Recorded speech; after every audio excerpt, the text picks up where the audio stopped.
ক্ষমতা না জনতা, বাংলাদেশের রাজনীতিতে এ এক খুবই শক্তিশালী স্লোগান। কিন্তু আজকে বাংলাদেশ এমন একটি সময়ে দাঁড়িয়ে আছে যখন প্রমাণ করার সময় এসেছে যে সত্যি ক্ষমতা গুরুত্বপূর্ণ নাকি জনতা গুরুত্বপূর্ণ। স্লোগানে আমরা জানি সবাই বলে জনতা জনতা, কিন্তু আজকে বাংলাদেশ যে অবস্থায় দাঁড়িয়ে আছে ক্রান্তি লগ্নে, বাংলাদেশের স্বাধীনতা সার্বভৌমত্ব যেভাবে হুমকির মুখে, শুধু হুমকির মুখেই না, বলা চলে যে আক্রান্ত। এরই মধ্যে পররাষ্ট্র উপদেষ্টা সেটি স্বীকারও করেছেন। এই পরিস্থিতিতে ক্ষমতা নাকি জনতা, ক্ষমতা নাকি অখণ্ড বাংলাদেশ, কোনটি রাজনৈতিক দল বাংলাদেশের মানুষের সামনে সবচেয়ে বেশি গুরুত্বপূর্ণ? আবার সেই জনতা কিংবা বাংলাদেশের অখণ্ড ভূখণ্ডের প্রশ্নে মানুষ কি আবারও ৭১-এর মতো ঐক্যবদ্ধ হতে পারবে?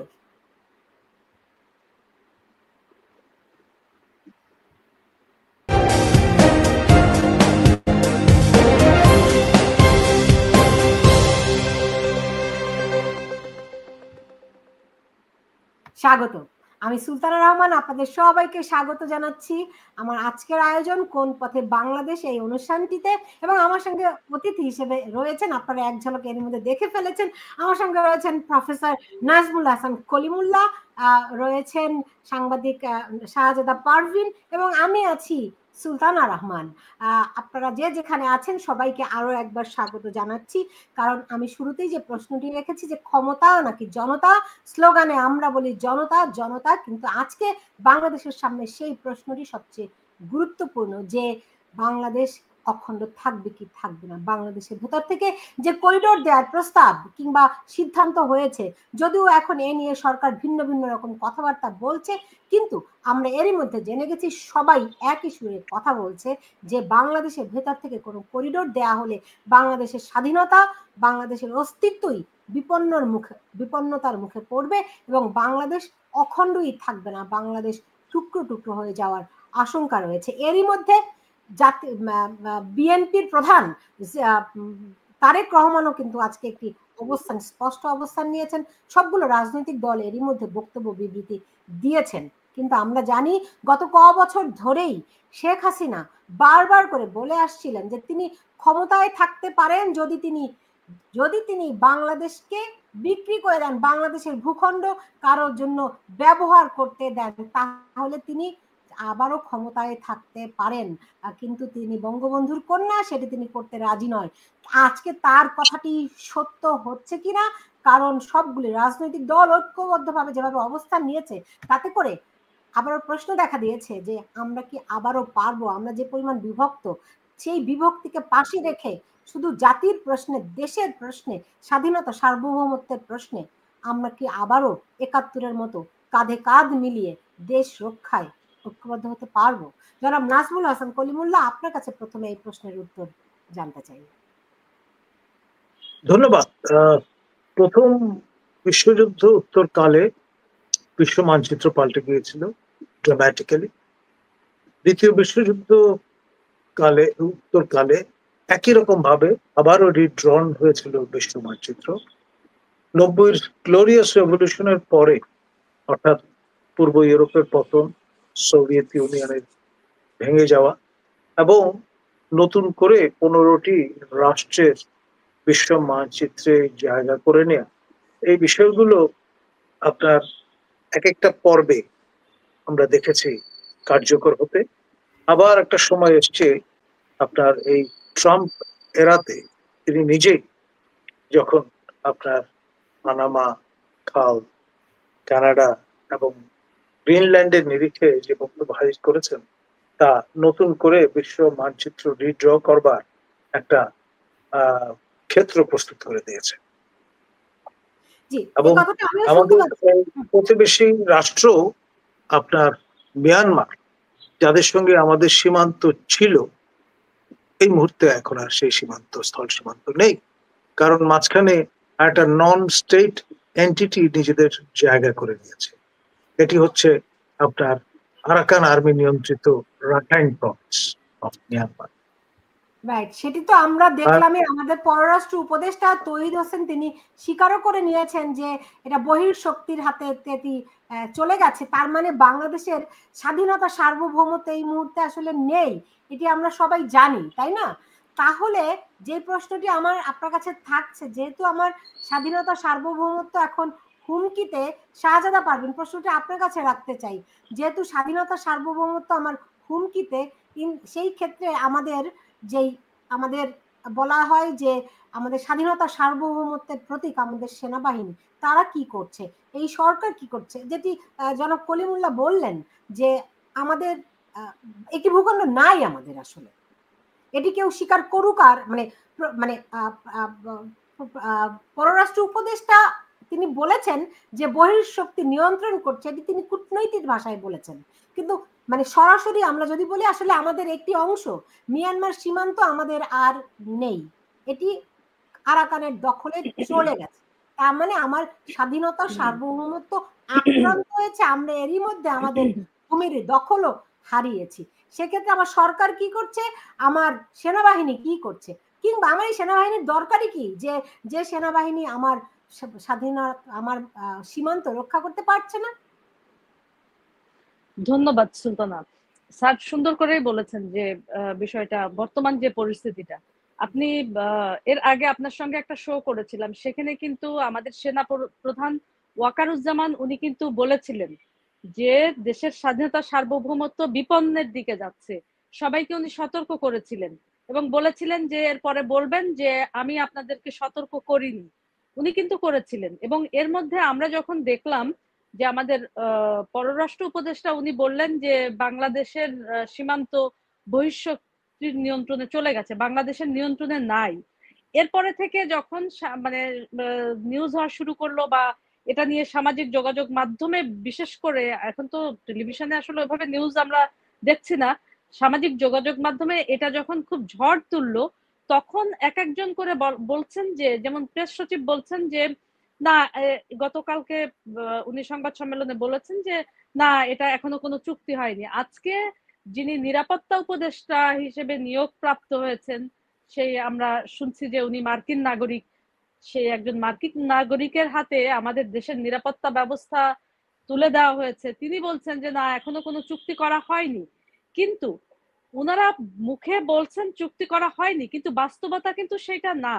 স্যার বলেছেন যে এটা অলরেডি আমরা হারিয়ে ফেলেছি। এবং আপনি দেখেছেন যে কয়েকদিন আগে আরাকান আর্মিরা অস্ত্র সহ এসে বাংলাদেশের মধ্যে ঢুকে, সীমান্তে ঢুকে তারা জলকেলি খেলেছে। এর দৃশ্য কিন্তু আমরা দেখেছি এবং সামাজিক যোগাযোগ মাধ্যমে আপনি দেখবেন যে এটি মানে যথেষ্ট ভাইরাল হয়ে গেছে, যে সেই দৃশ্য যে তারা এসে বাংলাদেশের সীমান্তের মধ্যে জলকেলি খেলছে। তো সেখানে আমাদের সীমান্ত আসলে আসলে তো নাই, আমাদের হাতে নাই, এবং সরকার সেটি কোনো বিষয়ই তো আমাদেরকে জানতে দিচ্ছে না। আপনি জানেন এর আগে সেন্ট মার্টিনে যাওয়া বন্ধ করে দিয়েছে। কি অপরাধে অজুহাতে? অজুহাত হচ্ছে যে প্রবাল দ্বীপ এটি দেবে যাচ্ছে। তো আপনি বলেন যে এত বছর সেন্ট মার্টিনে প্রবাল দ্বীপে কিছুই হইল না, এখন নাকি দেবে যাচ্ছে, এটি তো একটি অজুহাত। এবং এভাবে করে সেন্ট মার্টিনকে জনগণ থেকে বিচ্ছিন্ন করে ফেলা, অলরেডি সেন্ট মার্টিন বিচ্ছিন্ন হয়ে গেছে। আরাকান আর্মিরা আমাদের যে সীমান্ত, সে সীমান্তে অলরেডি তারা তাদের নিয়ন্ত্রণ নিয়ে ফেলেছে। এখন বাংলাদেশের স্বাধীনতা সার্বভৌমত্ব আসলে তো নাই। এবং মানে দেখেন, আমরা কোনো কিছু হলে আমরা ভারতের দিকে লং মার্চ করি, আপনারা করেন, সেটা নিয়ে কোনো সমস্যা নাই। কিন্তু এখানে যে আরাকান আর্মিরা যে দখলে নিয়ে নিয়েছে, আমাদের রাজনৈতিক দলগুলো তো এখনো পর্যন্ত আমি দেখলাম না যে কোনো রাজনৈতিক দল এটিকে, হ্যাঁ বলছেন যে বাংলাদেশ গাজা হবে না, এটা হবে না, ওইটা হবে না, হতে দেওয়া হবে না, কিন্তু ওইভাবে কিন্তু কঠোর অবস্থানে কাউকেই দেখছি না।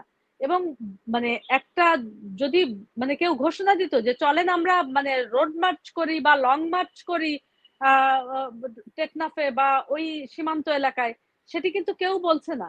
এবং সবাই মোটামুটি বলছে যে না, এটা আলোচনা ছাড়া, আসলে আলোচনা ছাড়া এটা তো দেওয়া, স্যার এটা ভালো বলতে পারবেন যে এটা কিভাবে দেওয়া সম্ভব। এটা তো মানে বাংলাদেশের জনগণ এর মালিক, বাংলাদেশের মালিক তো বাংলাদেশের জনগণ। তো সেই জনগণকে না জানিয়ে এভাবে তারা যে দিয়ে দিচ্ছে, অলরেডি তো স্যার বললেন যে হাতছাড়া এবং আমাদের যে উপদেষ্টা নিরাপত্তা উপদেষ্টা সাজেদা নিরাপত্তা উপদেষ্টা তিনি আজকে বলেছেন যে এই যে মানবিক করিডোর আমরা দেইনি, আলোচনা হয়েছে, চুক্তি হয়নি। জনাব নাজমুল হাসান কলিমুল্লাহ এরা এক এক সময় এক এক কথা বলছে কেন? এর আগে দেখুন প্রধান উপদেষ্টার যেই প্রেস সেক্রেটারি তিনি বলছেন যে জাতিসংঘ বা কারোর সঙ্গে কোনো আলোচনা হয়নি প্রধান উপদেষ্টা। হ্যাঁ, এদিকে এদিকে পররাষ্ট্র উপদেষ্টা বলছেন যে রাখাইনে মানবিক করিডোর দেওয়ার নীতিগত সিদ্ধান্ত হয়েছে বাংলাদেশের, রাইট? তো এরা এরকম ঢাক ঢাক গুড়গুড়, হ্যাঁ, এসব এসব করছে কেন? এটা তো কোনো ছোটখাটো বিষয় নয়। বাংলাদেশের সব মানুষ আমার ধারণা এই প্রশ্নে মানে অভিন্ন থাকবে। জনাব নাজমুল হাসান কলিমুল্লাহ। ধন্যবাদ। দেখুন, আমাদের মাননীয় নিরাপত্তা উপদেষ্টা এবং হাই রিপ্রেজেন্টেটিভ খলিল মহোদয়, তিনি, আমি যে পূর্বতন বিশ্ববিদ্যালয়ে প্রো উপাচার্য এবং অ্যাক্টিং উপাচার্য হিসেবে দায়িত্ব পালন করেছি, আপনার বাংলাদেশ ইউনিভার্সিটি অফ প্রফেশনালস, এই প্রতিষ্ঠানটি প্রায় 56টি প্রতিষ্ঠানের আমব্রেলা। সেনানৌ বিমান বাহিনীর যতগুলো প্রশিক্ষণ প্রতিষ্ঠান আছে মূলত এর অভিভাবকদের চলে, এবং সেখানে গিয়ে তিনি বক্তৃতা করতে গিয়ে এই আপনার বাক্য বিন্যাস করেছেন। এখন ধরুন, তারা খুব ভালো করে জানেন যে এটা একটা হট পটেটো, হাত পুড়ে যাওয়ার সম্ভাবনা আছে। সেই জন্যে আপনার এমন ভাবে বিষয়টা নিয়ে কথাবার্তা বলছেন যে এটা সিরিয়াসলি নেওয়ার কোনো প্রয়োজন নেই। কারণ ইতিমধ্যে আমাদের বাংলাদেশে বর্তমানে সক্রিয় সবচেয়ে বড় রাজনৈতিক দল, তার অন্যতম কর্ণধার তারেক জিয়া, তিনি বলেছেন যে একটি নির্বাচিত সংসদ ছাড়া এই বিষয়ে আপনার সিদ্ধান্ত নেওয়া সম্ভব নয়। এবং এই বিষয়টি বলে তিনি কিন্তু সরাসরি এই যে চিন্তা ভাবনা, পরিকল্পনা, ধরি মাছ না ছুঁই পানি, এরকম একটা স্ট্র্যাটেজি নিয়ে কার্যকর করে ফেলা আপনার এই যে করিডোর, যেটি সংস্থাপনের আহ্বান জানিয়েছিলেন, অনুরোধ করেছিলেন জাতিসংঘের সেক্রেটারি জেনারেল মিস্টার গুতারেস যখন এসেছিলেন, রোজার সময় তিনি ইফতার করলেন প্রায় লক্ষ রোহিঙ্গা নিবাসীদের সঙ্গে। জনাব কলিমুল্লাহ, আমি একটু তারেক রহমানের বক্তব্যটা শুনে আসতে চাই যে তিনি, কারণ এটি একটা আমার মনে হয় ভেরি সিগনিফিক্যান্ট একটি খুবই তাৎপর্যপূর্ণ তার বক্তব্যটি, যে করিডোর প্রসঙ্গে তিনি যে অবস্থান নিয়েছেন এবং যে বক্তব্য দিয়েছেন। আমি একটু তারেক রহমানের বক্তব্যটি শুনবো। বাংলাদেশকে করিডোর হিসাবে ব্যবহারের অনুমতি দেওয়ার ব্যাপারে অন্তর্বর্তীকালীন সরকার নাকি নীতিগতভাবে সিদ্ধান্ত নিয়েছে। দেশের স্বাধীনতা সার্বভৌমত্বের সঙ্গে জড়িত এমন একটি স্পর্শকাতর বিষয় সিদ্ধান্ত নেওয়ার ক্ষেত্রে অন্তর্বর্তীকালীন সরকার কিন্তু জনগণকে জানায়নি, এমনকি জনগণের প্রতিনিধিত্বকারী রাজনৈতিক দলগুলোর সঙ্গেও কোনোই আলোচনা করার প্রয়োজন বোধ করেনি। দেশের জনগণকে না জানিয়ে অন্তর্বর্তীকালীন সরকার এ ধরনের সিদ্ধান্ত নিতে পারে কিনা কিংবা নেওয়া উচিত কিনা এই মুহূর্তে সেই বিতর্ক আমি তুলতে চাই না। তবে দেশের স্বাধীনতা প্রিয় জনগণের কে মনে করে করিডোর, স্বাধীনতা প্রিয় জনগণ মনে করে করিডোর দেওয়া না দেওয়ার বিষয় সিদ্ধান্ত আসতে হবে জনগণের কাছ থেকে। সিদ্ধান্ত আসতে হবে জনগণের প্রত্যক্ষ ভোটে নির্বাচিত জাতীয় সংসদের মাধ্যমে। এ ধরনের পরিস্থিতিতে গণতান্ত্রিক বিশ্বের দেশে দেশে এটাই নিয়ম, এটাই রীতি।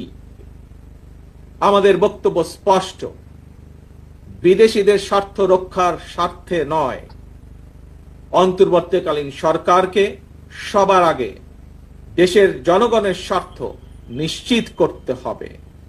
কারণ মিয়ানমার, ভারত, পাকিস্তান কিংবা অন্য কোনো দেশ নয়, সবার আগে বাংলাদেশ। আপনার খুবই খুবই শক্ত শক্ত কিন্তু তার বক্তব্য, খুবই স্পষ্ট বক্তব্য, সবার আগে বাংলাদেশ। কোনো বিদেশির স্বার্থ রক্ষার দায়িত্ব এই অন্তর্বর্তীকালীন সরকারের নয়। এর চেয়ে স্পষ্ট করে আর কি বা বলবেন একজন রাজনীতিবিদ? আমরা জানি এর চেয়ে স্পষ্ট করে শেখ হাসিনা বলেছিলেন, তিনি বলেছিলেন যে আমি যদি বাংলাদেশের অংশটি দেই, আমি শেখ হাসিনার বক্তব্যটি শুনে আসি, কারণ আজকের প্রেক্ষাপটে দাঁড়িয়ে তার বক্তব্যটি কিন্তু খুবই তাৎপর্যপূর্ণ। আমাদের বারবার এর সঙ্গে বর্তমান পরিস্থিতির রিলেট করার দরকার রয়েছে, কারণ শেখ হাসিনা কিন্তু গত 2-3 বছর ধরে বারবারই এই কথাটি বলেছেন। তিনি বলেছেন যে আমি জনগণের উপর ভরসা রাখি, আমি বঙ্গবন্ধুর কন্যা, আমি দেশ বিক্রি করতে চাই না, আমি আমার দেশের ভূখণ্ড অন্য কারোর জন্য ভাড়া দিতে চাই না। তিনি কিন্তু খুব স্পষ্ট করে বলেছেন। আমি একটু তার বক্তব্যটিও শুনে আসবো। মার্টিন দ্বীপ বিক্রি করার মুচলেখা দিয়ে আসতে চাই। আমি তো এটুকু বলতে পারি যে আমি জাতিপিতা বঙ্গবন্ধু শেখ মুজিবের কন্যা। আমার হাত থেকে এই দেশের কোনো সম্পদ কারো কাছে বিক্রি করে আমি ক্ষমতা আসতে চাই না। ওই গ্যাস বিক্রির মুচলেখা দিলে আমিও ক্ষমতায় থাকতে পারতাম। আর এখনো যদি ওই বলি যে না ওই সেন্ট মার্টিন দ্বীপ বা আমাদের দেশ কাউকে লিজ দেবো, তাহলে আমার ক্ষমতায় থাকার কোনো অসুবিধা নেই, আমি জানি সেটা, কিন্তু আমার দ্বারা সেটা হবে না। শেখ হাসিনার দ্বারা সেটি যে হয়নি, তিনি সেটি যেমন প্রমাণ করেছেন, তেমনি আজকে তারেক রহমানও তার বক্তব্যে স্পষ্ট করেছেন জনাব নাজমুল হাসান কলিমুল্লাহ। ধন্যবাদ। দেখুন, বাংলাদেশের কম বেশি সকল রাজনৈতিক দল, কি ডান কি বাম কি সেন্ট্রিস্ট মধ্যপন্থার, সবাই কিন্তু এই বিষয়টা নিয়ে সোচ্চার। এক ধরনের জাতীয় ঐকমত্য তৈরি হয়েছে। সুতরাং এই অবস্থা দেখে আপনার অন্তর্বর্তী সরকারের মুখপত্র যারা, তারা কিন্তু এখন প্রমাদ গুনছেন এবং আপনার পাবলিক স্টেটমেন্ট ইস্যু করতে গিয়ে পিছু হচ্ছেন, এক ধরনের ধূম্রজাল তৈরির চেষ্টা করছেন, যেটি আমার কাছে মনে হয়েছে দুর্ভাগ্যজনক। জি, শাহজাদা পারভিন, আপনার কাছে কি মনে হয় তারেক রহমান তার বক্তব্যে খুবই স্পষ্ট করেছেন যে তাদের অবস্থানটি কি হবে? হ্যাঁ, শুনবো না, মানে আজকে ওনাদের পক্ষ থেকে ক্লিয়ার কাট বলেছেন, কিন্তু এ কথা তো আমরা সাবেক প্রধানমন্ত্রী শেখ হাসিনার কাছে তো অনেক আগে থেকেই শুনে আসছিলাম যে এই এখানে একটা খ্রিস্টান রাষ্ট্র তৈরি হবে, তাকে অফার দেওয়া হয়েছে। এবং তার আগে আমি আপনাকে আরেকটা কথা বলি, এটি স্যার এখানে আছেন, এটা 2020 সালের কথা। স্যার আমাদের ক্লাসে আন্তর্জাতিক রাজনীতির যে ক্লাসটা ছিল, সেই ক্লাসে কিন্তু এই জিনিসটা বলেছিলেন যে বাংলাদেশের মানচিত্র পরিবর্তনের একটা চক্রান্ত হচ্ছে, সেটা এভাবে। এটা কিন্তু আমরা 20 সালে স্যারের কাছ থেকে আমরা ক্লাসে এটা শুনেছিলাম।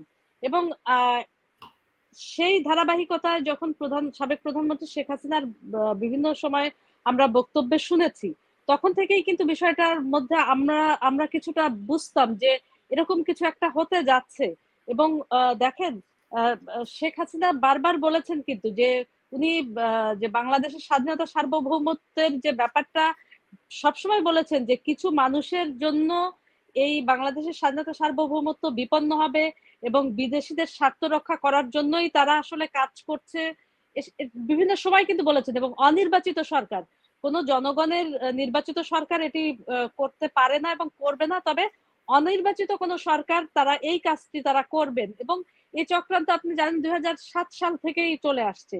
এবং 2007 সালে 2012 সালে আমি সৈয়দ আশরাফুল ইসলামের একটি ইন্টারভিউ করেছিলাম, আওয়ামী লীগের সাধারণ সম্পাদক ছিলেন উনি। 2012 সালে আমাকে একটা ইন্টারভিউতে বলেছিলেন যে 111-এর কুশীলবরা কিন্তু বসে নেই, তাদের চক্রান্ত কিন্তু চলছে। সেই সময় থেকে এটা কিন্তু আসলে তারা বসে নেই, তারা কিন্তু তাদের চক্রান্ত পেছনে চালিয়ে গেছে। আমরা বুঝতে পারিনি, সাধারণ জনগণ এখন বুঝতে পারছে। শেখ হাসিনা যে বারবার বলে গেছেন যে বাংলাদেশের 1 ইঞ্চি মাটিও আমি বঙ্গবন্ধুর কন্যা আমি বিক্রি করে ক্ষমতায় থাকবো না, এই ক্ষমতা আমি চাই না, উনি কিন্তু তা প্রমাণ করেছেন। আজকে আমরা কিন্তু সেটাই দেখতে পাচ্ছি। এখন বিএনপি এগিয়ে আসছে। আসলে এটা দরকার যে বাংলাদেশে, আমরা ভারতে কি দেখি, দেশের সাথে সব দলগুলো এক কাতারে এসে তারা দেশের ব্যাপারে সিদ্ধান্ত নেয় এবং প্রতিবাদ করে। বাংলাদেশের ব্যাপারেও আসলে আমাদের প্রত্যেকটা রাজনৈতিক দলের উচিত এই একটি প্ল্যাটফর্মে এসে দেশের স্বাধীনতা এবং সার্বভৌমত্বকে রক্ষা করা। এবং আমার মনে হয় যে সেদিন আর দূরে নয় যে আমরা এই বিষয়ে সবাই এক প্ল্যাটফর্মে এসে দেশের স্বার্থে সবাই এক হবেন। রাইট, আমার মনে হয় আমি একটু দেখি ওই যে কি নুরু, তারও একটি বক্তব্য আজকে খেলবেন না এই মামলাবাজ, এরা হচ্ছে নব্য দুর্বৃত্ত, দেশের আলোচনা চলছে, সরকারকে বলবো ওইখানে ফুল স্টপ মারেন, আগুন নিয়ে খেলবেন না। এই মামলাবাজ এরা হচ্ছে নব্য। সরকারকে বলবো ওইখানে ফুল স্টপ মারেন, আগুন নিয়ে খেলবেন না। মানে তারা তারা বলতে চাচ্ছে যে মানে নুরু এখানে বলছে যে আগুন নিয়ে খেলবেন না। সরকার যেখানে বলছে যে তারা করিডোর দেবে ওইখানে ফুল স্টপ হতে বলছে, বুঝতে পেরেছেন? এটা তো নুরুদের আন্দোলনের ফসল। এই সরকার তো নুরুদের আন্দোলনের ফসল। আসলে তারাই তো এই সরকারকে এনেছে। এই যে এবং এই যে মানে মেটিকুলাসলি ডিজাইন, এই ডিজাইনের অংশ তো তারাও ছিল এবং তারা তাদের এই যে চক্রান্ত এগুলো তারা অনেকটাই জানতো। এখন তারা এসে আসলে তবে হ্যাঁ এটা ভালো যে দেশের স্বার্থে তারা এক হতে চাচ্ছে এবং দেশের স্বাধীনতা সার্বভৌমত্বের ব্যাপারে বাংলাদেশের প্রত্যেকটা জনগণের উচিত বাংলাদেশের স্বাধীনতা সার্বভৌমত্ব যাতে বিপন্ন না হয় সেদিকে কাজ করা। যে শাহজাদা ঠিকই বলেছেন যে ধরেন এই নুরুদের আন্দোলনেরই ফসল তো এই সরকার। তো তারাও তো এখন এই করিডোরের মানবিক করিডোর মানে সুন্দর শব্দ দিয়ে বলা হচ্ছে, আসলে তো এর পিছনে অনেক কিছু অনেক ইয়ে আছে। তো নুরুদের এই ভূমিকা আপনি কি চোখে দেখছেন? দেখুন, আমাদের আলমা মাটা ঢাকা বিশ্ববিদ্যালয়ের নির্বাচিত ভিপি ডাকসু নুরু একদিনে তো আজকে এই যে অবস্থানে আসেননি, একটা লম্বা পথ পরিক্রমার মধ্য দিয়ে আজকে জাতীয় পরিচিতি অর্জন করেছেন, তার দল গঠন করেছেন এবং তিনি আপনার পরিষ্কার বক্তব্য হাজির করেছেন। আই স্যালুট হিম এবং আই স্যালুট তারেক রহমান এবং অন্য সকল রাজনৈতিক দলের নেতৃবৃন্দ যারা আগে পরে এই অবস্থান নিয়েছেন। আসলে সবার উপরে দেশ মাতৃকা আছে বলেই আমরা অনেক দেখুন এই 5ই আগস্টের আন্দোলনে অনেক আওয়ামী লীগের লোকজনও কিন্তু জড়িত ছিল, কারণ যেভাবে করে মানুষ মারা যাচ্ছিল, ছাত্ররা নিহত হচ্ছিল, এটি কেউ মানতে পারেনি। বাংলাদেশের মানুষ কোনোদিনও অন্যায়ের সঙ্গে আপোষ করেনি, তাই না? সুতরাং কেউ মানতে পারেনি। ফলে অনেককেই আমি দেখছি তারা কিন্তু এর বিরুদ্ধে সোচ্চার হচ্ছেন। আমি আরো দু একজনের বক্তব্য শুনবো। এখন নতুন করে একটা গোদের উপর বিস্ফোরণের মতো বলে যে এখন করিডোর দেব। এমনি রোহিঙ্গাদের নিয়ে আমাদের ভারাক্রান্ত আমরা। তার মধ্যে যদি আপনি আবার মিয়ানমারের সাথে আমার একটা সুদূর প্রসারী একটা সংঘাত ভুল বুঝাবুঝি লাগিয়ে দেন ভারত পাকিস্তানের মতো, তখন আমরা যাবো কোথায়? আমার দেশের সমস্যা আমার দেশের মানুষ থেকে লুকানোর তো কোনো যুক্তি নেই। যে যাদের সাথে যাদের প্যাসেজ দেওয়া হচ্ছে, করিডোর দেওয়া হচ্ছে, তারাই রোহিঙ্গাদের বাড়িঘর এখন আক্রমণ করতেছে। তো জাতিসংঘের মহাসচিব নেপিডোতে গিয়ে তাদের জেনারেলদের সাথে কথা বলে না কেন? তারাই তো এখানে পাঠিয়েছে। তুমি ইউক্রেনে $300 বিলিয়ন দিবে, $3 বিলিয়ন দিলে রোহিঙ্গারা বাড়িঘর সব হয়ে যায়। ইভেন কি আমেরিকান প্রেসিডেন্ট যদি কোনো যুদ্ধে যাত্রা করতে হয়, সে আগে অর্ডার দিয়ে তারপর সাথে সাথে সিনেট থেকে সেটা অ্যাপ্রুভাল নিতে হয়। করিডোরটা হয় কোথাও যদি ধরেন মানুষ আটকা পড়েছে, দুটা friendly in between the friendly আরেকটা কোনো একটা শত্রুপক্ষের মাঝামাঝি পড়ে গেছে, তো সেখানে যদি শত্রুপক্ষকে বুঝিয়ে সুঝিয়ে যে তোমরা ভাই, ওরা তো একদম নিরীহ, বাচ্চা কাচ্চা আছে, মেয়েরা আছে, বৃদ্ধ শিশু, ওখানে কোনো যোদ্ধা নাই, ওদের একটু সাপ্লাই লাইনটা দেওয়ার জন্য একটা করিডোর দিয়েছে, এর পক্ষে নিয়ে আরাকান আর্মির বিরুদ্ধে যুদ্ধের লিপ্ত করিয়েছে। এখন তারা সুযোগ পেয়েছে, ওরা যখন উগ্র হয়ে অন্যদিকে চলে গেছে, ওই যে তান্ডুয়ের দিকে গেছে, সিটুয়ের দিকে গেছে, এখানে এদের বাড়িঘরে যারা আছে এদের বাড়িঘর পড়াচ্ছে, মারছে, যার জন্য এরা এদিকে চলে আসতেছে। সুতরাং এরকম একটা পরিস্থিতিতে আপনি কেমন করে আশা করেন যে করিডোরের মাধ্যমে তাদের ওখানে আপনি নিয়ে যাবেন, অভিবাসিত করবেন? জাতিসংঘ এখানে কিছুই করতে পারে না এই পর্যন্ত। জাতিসংঘ মহাসচিব আমাদের দেশে আসে, এখানে এসে ইফতার করতে যায়, সেই করতে যায় আমাদের প্রধান উপদেষ্টা। তো জাতিসংঘের মহাসচিব নেপিডোতে গিয়ে তাদের জেনারেলদের সাথে কথা বলে না কেন? তারাই তো এখানে পাঠিয়েছে যে ভাই তোমরা এরকম লোকগুলি পাঠিয়েছো, তাদের ফেরত, তাদের সাথে এনগেজ করো, তাকে এনগেজ করে একটা রোডম্যাপ বের করো। আমাদের এখানে খামাকা রোহিঙ্গারা কি বলতে পারবে যে আমি চলে যাবো, তুমি আমার এখানে আসছো, বা বাংলাদেশ বলবে আমি তোমার ঠেলে পাঠাই দিতে পারবো। তো এখানে ভিজিট করা, এগুলি এই বলকার তুর্ক আসতেছে, এই জাতিসংঘের অমুক আসতেছে, ওই জাতিসংঘের তমুক আসতেছে, এগুলি সব আমাদের এখানে আসা যাওয়া করে। আজ পর্যন্ত একটা রোহিঙ্গা তো যায় নাই, বরং আপনার এই যে ভার্সন যে আরও ভিতরে ঢুকতেছে। তার মানে হচ্ছে তুমি আমাদের এনগেজ না করে যারা রোহিঙ্গাদের এখানে পাঠানোর কারণ, তাদের সাথে যে কথা বলো, তাদের সাথে নেগোশিয়েট করো, তাদের বলো ভাই এদের কখন আনবা, কীভাবে আনতে চাবো, তোমাদের কি দরকার, বাড়িঘর দরকার কিনা? তাদের বাড়িঘর কিচ্ছু নেই ওখানে। তাদের খাদ্য, এই যে যাবে মানুষগুলো, এই লক্ষ লক্ষ মানুষ তো হবে না। সেই পদক্ষেপ যে করিডোর দিব, যে শর্তগুলির কথা বলছে, শর্তগুলি কি এটা প্রকাশ করতে হবে মানুষের কাছে। এই দেশের মানুষ তো এটা, তার কাছে আমার দেশের সমস্যা আমার দেশের মানুষ থেকে লুকানোর তো কোনো যুক্তি নেই। জনাব নাজমুল হাসান কলিমুল্লাহ এবং শাহজাদা পারভীন, আমার মনে হয় এখানে বক্তব্যটি খুবই স্পষ্ট, ক্লিয়ার, যে কি শর্তে করিডোর দেওয়া হচ্ছে এখনো পর্যন্ত মানুষকে বলা হয়নি। এবং তারা মিয়ানমার জান্তার সঙ্গে আলাপ আলোচনা না করে তারা আমাদের দিকেও চাপাচ্ছে জাতিসংঘ কেন, কি উদ্দেশ্যে। কারণ খুব স্পষ্ট জাতিসংঘ আমেরিকার বি টিম হয়ে কাজ করে, আমরা তো এটি জানি। এবং এই যে প্রশ্নগুলি তুলেছে সব মহল থেকে কিন্তু এই বিষয়গুলো আসছে। আমার মনে হয় অলরেডি একটা জাতীয় নেক্সাস আমাদের তৈরি হয়ে গেছে। শাহজাদা পারবেন। হ্যাঁ, অবশ্যই তৈরি হয়ে গেছে। এবং আপনি যে বক্তব্যগুলো শোনাচ্ছেন প্রত্যেকেই দেখছি যে মানে এটার বিরুদ্ধেই আসলে কথা বলছে। তো সরকার এর বিরুদ্ধে দাঁড়িয়ে কি এখন আসলে কি দিবে, মানে এটা সরকারকে আসলে ক্লিয়ার করতে হবে। তারা এক এক সময় এক একজন এক এক কথা বলছে। পররাষ্ট্র উপদেষ্টা একটা বলছে, প্রেস সচিব একটা বলছে, এবং আমাদের নিরাপত্তা উপদেষ্টা যিনি তিনি আর একটা বলছেন। তো কারোর কথার সাথে কারোর কথার কিন্তু আসলে মিল দেখছি না। এখন এখানে সরকার প্রধান এখন যিনি আছেন উনার জাতির সামনে বিষয়টা ক্লিয়ার করা উচিত খুবই দ্রুত। আসলে যত দিন যাবে বিষয়টি কিন্তু খুবই জটিল আকার ধারণ করবে এবং দেশের মানুষ কিন্তু রীতিমতো ফুঁসে উঠবে। বাঙালি জাতিকে কিন্তু কোনোভাবে এসব থেকে দমানো যাবে না। তো সরকারের উচিত খুব দ্রুত এ ব্যাপারে ক্লিয়ার করা এবং প্রধান উপদেষ্টার বিষয়টি ক্লিয়ার করা, আসল সত্যিটা কি সেটা জানানো। জি, নাজমুল হাসান কলিমুল্লাহ, আপনার কি মনে হয় যে অলরেডি আমরা একটা ঐক্যমত্যে পৌঁছে গেছি? দেখুন, যে যার অবস্থান থেকে একই রকমের কনসার্ন কিন্তু ব্যক্ত করছে। এটা দিয়েই প্রমাণিত হচ্ছে যে আপনার পরিস্থিতি, পরিবেশ, আমাদের বাংলায় যারা আমরা কথা বলি তাদের সবাইকে, আমাদের এই রাষ্ট্রের নাগরিক যারা, আপনার গোষ্ঠীর মানুষ যারা, তারাও কিন্তু সবাই এই বিষয়ে সোচ্চার, এতে কোনো সন্দেহ নেই।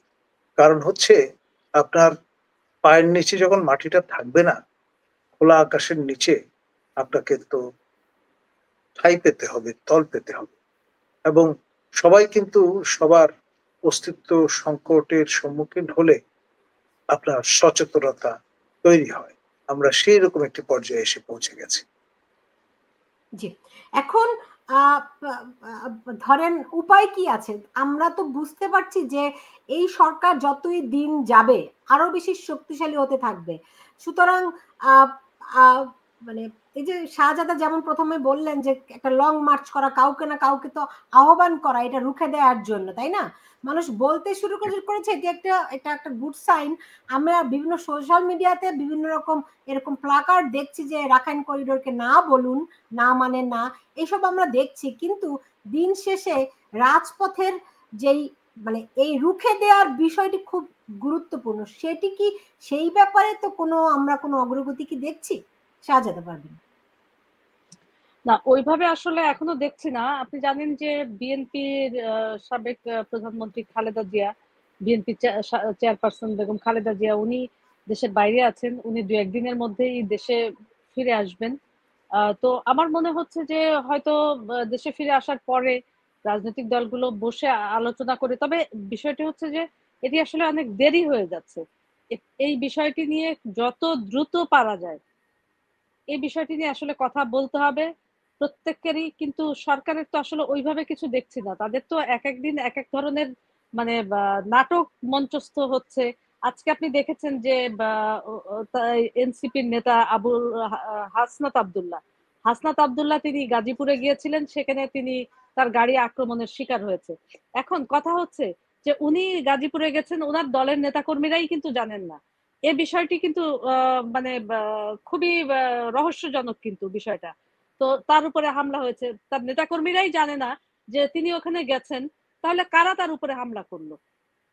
অন্যদের তো জানার কথা না। আর ছাত্রলীগ বলেন, তারা তো আসলে পালায় জীবন বাঁচানোর অবস্থায় আছে। তারা কিভাবে সংঘবদ্ধ হয়ে এসে তার উপরে আক্রমণ করবে? বিষয়টি কিন্তু ইতিমধ্যে ফেসবুকে যথেষ্ট রকমের এটা নিয়ে কথাবার্তা হচ্ছে দেখছি। তো এবং সঙ্গে সঙ্গে ওখানে মানে বিপুল সংখ্যক সেনাবাহিনীর সদস্য তারা একটি ভিডিওতে দেখলাম যে তারা ওখানে অলরেডি মজুদ আছে। তো এই জিনিসগুলো যত দ্রুত ওনারা করছেন সে মানে এই বিষয়টি বিশেষ করে যে বাংলাদেশের করিডোর দেওয়ার বিষয়টি এটি কেন দ্রুততার সাথে সরকার করছে না, এটা কিন্তু মানুষ সন্দেহের চোখে দেখছে। না না, তা তো অবশ্যই সন্দেহের চোখে তো অবশ্যই দেখছে জনাব নাজমুল হাসান কলিমুল্লাহ। আমরা মনে হয় এই জীবনে একবারই একমত হতে পেরেছিলাম, সেটি হচ্ছে 1971 সালে বাংলাদেশের স্বাধীনতার প্রশ্নে। এর বাইরে আমরা কোনোদিনও কোনো কিছুতে সেই অর্থে একমত হতে পারি না। সুলতানা 71-এ কিন্তু সবাই এক হয়নি। না, সবাই তো অবশ্যই এক হয়নি। দেখি জামাত আছে, রাজাকাররা আছে, কিন্তু তারা সংখ্যায় অল্প ছিল। হ্যাঁ, কিন্তু একমত বলতে রাজনৈতিক দলগুলোর কথা আমি বলছি। একমত হয়নি বলেই তো আজও আমরা দেখি এই যে রাজাকারের নাতিপুতিরা আজকে বলে 71 মানি না, হ্যাঁ আমরা কত সংবিধান মানি না, কত কিছু তো বলে, রাইট? একমত হয়নি, কিন্তু একটা মেজরিটি মানুষ বাংলাদেশের যে তারা অন্তত একমত হতে পেরেছিল, বড় রাজনৈতিক দলগুলো একই প্ল্যাটফর্মে আরো একবার আসতে পেরেছিল, সেটি হচ্ছে গিয়ে এরশাদ পতনের আন্দোলনে, রাইট? তো এখন মনে হয় আমরা দেখতে পাচ্ছি যে সবাই একই সুরে কথা বলছে। জনাব নাজমুল হাসান কলিমুল্লাহ, এই যে ভেদাভেদ ভুলে দেশের প্রশ্নে আমরা আরো একবার একমত হতে পারবো কিনা। রাজাকার যারা ছিল, যারা জামাত, যারা রাজাকার, যারা দেশ বিরোধী, যারা আমার স্বাধীনতা চায়নি, তারা কখনোই আমাদের অংশ ছিল না, হতে পারেওনি গত 53 বছরে, যা এই 24-এ আমরা প্রমাণ পেয়েছি। তাদেরকে বাদ রেখে যারা স্বাধীনতায় বিশ্বাস করে, বাংলাদেশের সার্বভৌমত্ব, বাংলাদেশের অখণ্ডতায় বিশ্বাস করে, তারা কি আমরা আবারও ঐক্যবদ্ধ হতে পারবো কিনা? দেখুন, যারা 71-এ ভিন্ন অবস্থানে ছিলেন, আজকে এই নতুন বাস্তবতায় তারাও কিন্তু ক্ষুব্ধ। তারা তাদের মতামত ব্যক্ত করছেন এবং এই যে পরিকল্পনাটি নিয়ে আপনার আন্তর্জাতিক সম্প্রদায়ের সঙ্গে বা বিশেষ একটি লবির সঙ্গে আমাদের এই ইন্টারিম অ্যারেঞ্জমেন্ট যেটি হয়েছে সরকার পরিচালনা, তাদের একটি অংশ আপনার যে শোল্ডার রাব করছে তার বিরুদ্ধেই কিন্তু তারা অবস্থান নিয়েছে। আপনার এখানে ডান বাম মধ্য কেউ কিন্তু বাদ যাননি। আপনার সাবেক সরকার, তাদের মিত্র দলগুলো, কিংবা আপনার যারা বিরোধী অবস্থানে ছিলেন আপনার জাতীয় সংসদে, কেউ বাদ নেই। তো সুতরাং এই অভাবিত এবং অভূতপূর্ব এই যে এক স্বরে এক রায় কথা বলা, সেটি বিরল। আমাদের সকল সময়ের সকল রকমের ইস্পাত কঠিন ঐক্য ছাপিয়ে গেছে এবং সেই জন্যে আমি মনে করি যে 71-এ যেটা আমরা পারিনি, সচেতনতার লেভেল হয়তো একরকম ছিল না, কিছু লোক বিপদগামী হয়েছে, স্বাধীনতা যুদ্ধে বিরোধিতা করেছে। এখন এই পর্যায়ে এসে এখন কিন্তু সবাই সমস্যার কথা বলছে। অবশ্য দলীয় অবস্থান এক একজনের এক এক রকম, প্রায়োরিটি এক একজনের এক এক রকম, আপনার যে ন্যারেটিভ তার মধ্যে ভিন্নতা থাকতে পারে, কিন্তু দেশের স্বার্থে সবাই কিন্তু এখন দেখুন পুরো বিষয়টাকে কিভাবে ডাইভার্ট করা হয়। যে অন্তু বড়ুয়া, আমি শিওর যেটি একটি ফেক আইডি, কারণ তার কোনো ছবি নাই, হ্যাঁ, কিন্তু তারপরে তার বক্তব্যটি গুরুত্বপূর্ণ। দেখুন সে কি বলছে, এখন খুব একেবারে দেশ নিয়ে চিন্তা করা হচ্ছে, তাই না?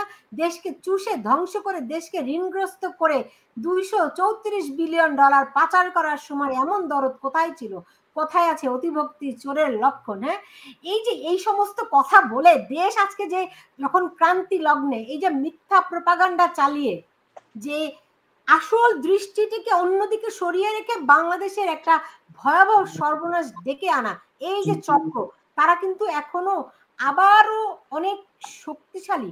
সেই অর্থে বাংলাদেশের যারা স্বাধীনতার পক্ষের শক্তি আছে, তারা কি শক্তিশালী আছে? শাহজাদা পারভিন, এই যে দেখেন, আমি আপনাকে একটু আগেই বললাম যে একটি অংশ তখনও 71-এও কিন্তু একটি অংশ ছিল না। এবং এই যে মানে যিনি এই কমেন্টস করেছেন তার কথায় কি বোঝা যাচ্ছে, মানে এটা তার কাছে কোনো গুরুত্বই নাই। এই যে করিডোরটা দেওয়া হচ্ছে, এটা তার কাছে বরং মনে হচ্ছে যে সে এটা সাপোর্ট তার আছে, তো এরকম তো মানে বিষয় সবাই আসলে থাকবেই, কিন্তু আসলে এদের বিষয়টা আলোচনার বিষয়ে না আনাই ভালো, কারণ সবকিছু আলোচনার ভিতরে আসবে না। যেখানে দেশের স্বাধীনতা সার্বভৌমত্ব নিয়ে প্রশ্ন উঠছে, সেইখানে এইসব আলোচনা যে মানে একেবারেই সেই অন্য একটা ব্যাপারকে তারা ইন্ডিকেট করছে এবং সেদিকে নিয়ে যাওয়ার চেষ্টা করছে, সেটাই তারা করছে।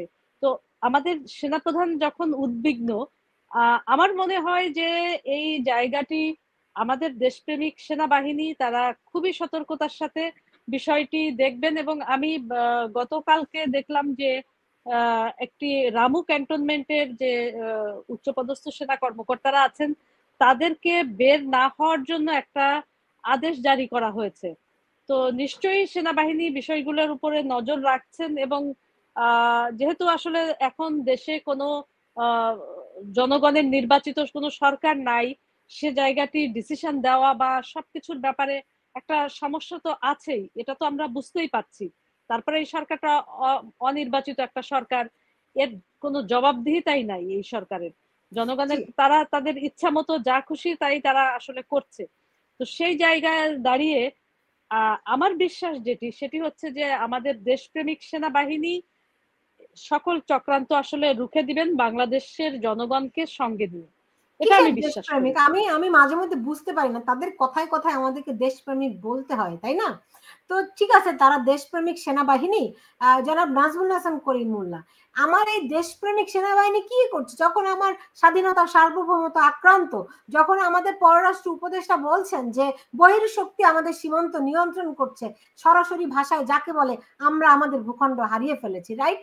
তখন আমার সেনাবাহিনী কি করছে? আমাদের এই দেশপ্রেমিক সেনাবাহিনীর কাজটা কি, দরকারটা কি? দেখুন, আমাদের দেশপ্রেমিক সশস্ত্র বাহিনী, আমি বলবো শুধু সেনাবাহিনী নয়, সেনা, নৌ এবং বিমান, তিন বাহিনী এবং অন্য যে বাহিনীগুলো পিপল ইন ইউনিফর্ম হিসেবে কাজ করছেন, যেমন আমাদের সীমান্ত রক্ষা দায়িত্বে নিয়োজিত বিজিবি, পুলিশ, আনসার, বিডিপি, সবাই কিন্তু আসলে যে যার অবস্থানে থেকে উদ্বিগ্ন চিত্তে খেয়াল করছেন পরিবেশ পরিস্থিতি, এবং সেই সঙ্গে তারা যে কোনো মূল্যে প্রতি ইঞ্চি জমি আমাদের তা রক্ষার জন্য বদ্ধপরিকর। এবং আমাদের সশস্ত্র বাহিনী যুদ্ধবাজ নয়, এটা ইতিমধ্যে তারা প্রমাণ করেছেন। শত রকমের উস্কানি থাকা সত্ত্বেও তারা কিন্তু রেস্টেইন করছেন, এটাই সবচেয়ে বড় বিষয়। আমি মনে করি তাদের একটা কনসার্ন আছে বলেই মাননীয় নিরাপত্তা উপদেষ্টা এবং অন্যরা কিন্তু বাক সংযত হয়েছেন। তা না হলে আপনার তুড়ি মেরে উড়িয়ে দেওয়ার একটা চেষ্টা হয়তো তাদের মধ্যে পরিলক্ষিত হতো। আমরাও বিশ্বাস করতে চাই, আস্থা রাখতে চাই, সবাই যেভাবে করে এখন মুখ খুলছে, আমি বিশ্বাস করি যে খুব দ্রুত এই ব্যাপারে আমরা বাস্তবসম্মত কিছু একটা দেখতে পাবো, যাতে করে বাংলাদেশের 1 ইঞ্চি জমিও হাতছাড়া না হয়। যা এরই মধ্যে হাতছাড়া হয়েছে সেটি যেন আমরা খুব দ্রুত পুনরুদ্ধার করতে সক্ষম হই, সেই ব্যাপারে নিশ্চয়ই সব মহল থেকে তৎপরতা থাকবে। দরকার হলে ওই যে লং মার্চ কিংবা যে কোনো ভাবে ঐক্যবদ্ধ হয়ে এই প্রতিরোধ বাংলাদেশের মানুষকে গড়ে তুলতে হবে, এবং সময় খুব দ্রুত শেষ হয়ে যাবে। যদি এখনই ঐক্যবদ্ধ না হওয়া যায়, তাহলে এই দেশের অখণ্ডতা, স্বাধীনতা, সার্বভৌমত্ব এরই মধ্যে হুমকিতে আক্রান্ত। শেষ পর্যন্ত আমরা আর সেটির লাগাম টানতে পারবো কিনা সেই প্রশ্ন থেকেই যাচ্ছে। জনাব নাজমুল হাসান করিমুল্লাহ এবং শাহজাদা পারভীন, আপনাদের দুজনকে আমি অনেক ধন্যবাদ জানাচ্ছি আমার সঙ্গে যুক্ত থাকার জন্য। আপনারা ভালো থাকুন। এবং দর্শক, এই ছিল আমার আজকের আয়োজনে। আপনারা যে যেখানে আছেন সবাই ভালো থাকুন, নিজের নিজের জায়গা থেকে, দেশপ্রেমের জায়গা থেকে, এই দেশের প্রতি ভালোবাসার থেকে আপনারা ঐক্যবদ্ধ হন। আমার দেশের 1 ইঞ্চি মাটি, যা আমরা 30 লাখ শহীদের রক্তের বিনিময়ে পেয়েছি, যে মাটির রক্ত রঞ্জিত হয়েছে আমার দেশের 4 লাখ নারীর ধর্ষণের রক্তে, সেই দেশের 1 ইঞ্চি জমি আমরা বাংলাদেশের মানুষ হাতছাড়া হতে দেব না। আমাদের স্বাধীনতা অত্যন্ত প্রিয়, আমাদের সার্বভৌমত্ব আমাদের গর্ব। কেউ, কোন শক্তি, কোন বিদেশি শক্তি, তা যত শক্তিশালী হোক না কেন, তারা আমাদের কাছে ঘেঁষতে পারবে না। আমরা যেভাবে 71 ঐক্যবদ্ধ হয়েছিলাম, পাকিস্তানি শত্রুকে পরাজিত করেছি, ঠিক একই ভাবে এখন যারা আমার দেশের দিকে লালসার দৃষ্টি দিচ্ছে, লোভ করছে, তাদের সেই ওই লালসার দৃষ্টি আমরা উপড়ে ফেলবো।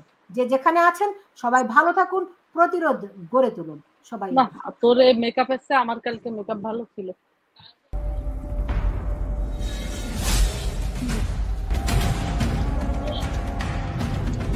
Hello Sultana, hello hello